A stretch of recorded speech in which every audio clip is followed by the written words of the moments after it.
राधे राधे आप सबको।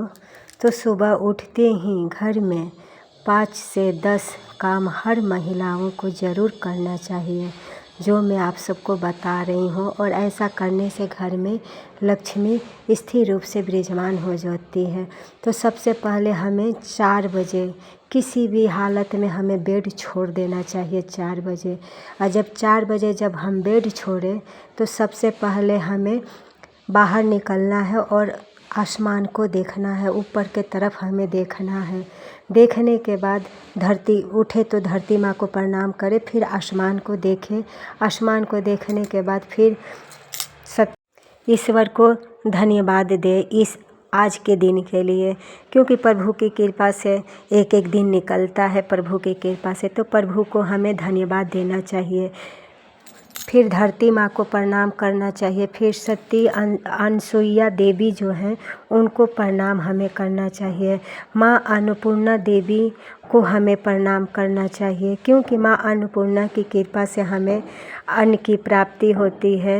तो माँ को प्रणाम करना चाहिए। सबसे पहले हमें घर की जो साफ़ सफाई करनी चाहिए, और घर को साफ़ सफाई करने के बाद फिर हमें स्नान करने जाना चाहिए। स्नान करने के लिए जो जल पानी है, जल में हमें गंगा जल, इत्र, चाहे हल्दी, कुछ न कुछ हमें डाल करके स्नान करना चाहिए।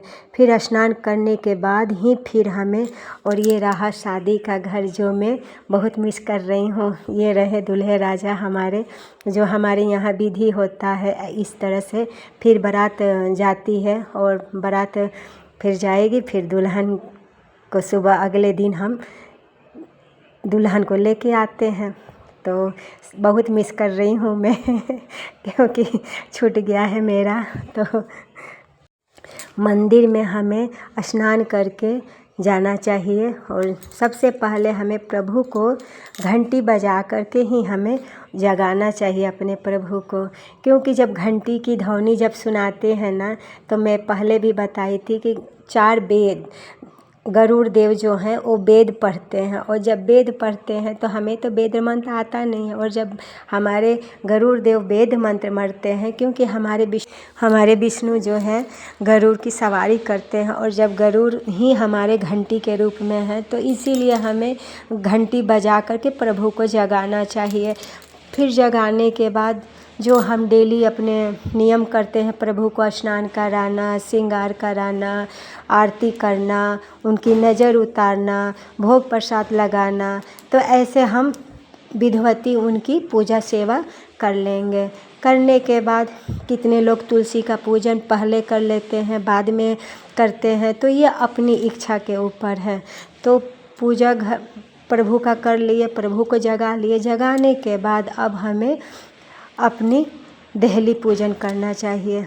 देहली पूजन हमें करने से बहुत अच्छा होता है, और मैं हमेशा यही बताती हूँ आप सबको कि देहली पूजन हमें ज़रूर करना चाहिए।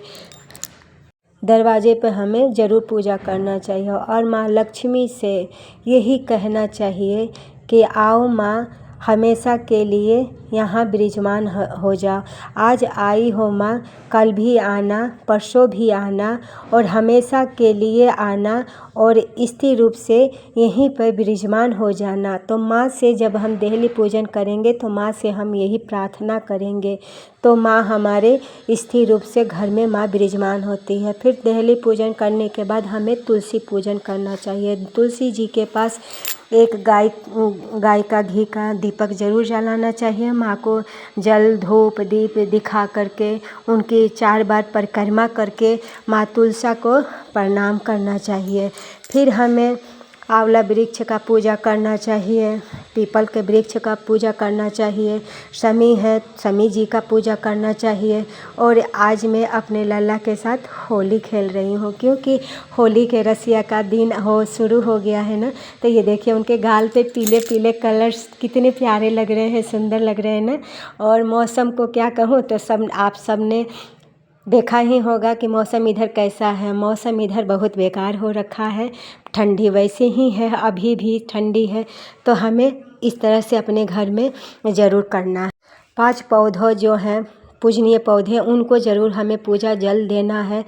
और उसके बाद अगर पति हैं, बच्चे हैं, स्कूल जाने वाले हैं तो अपनी माँ अन्नपूर्णा माँ लक्ष्मी विराजमान होती हैं किचन में।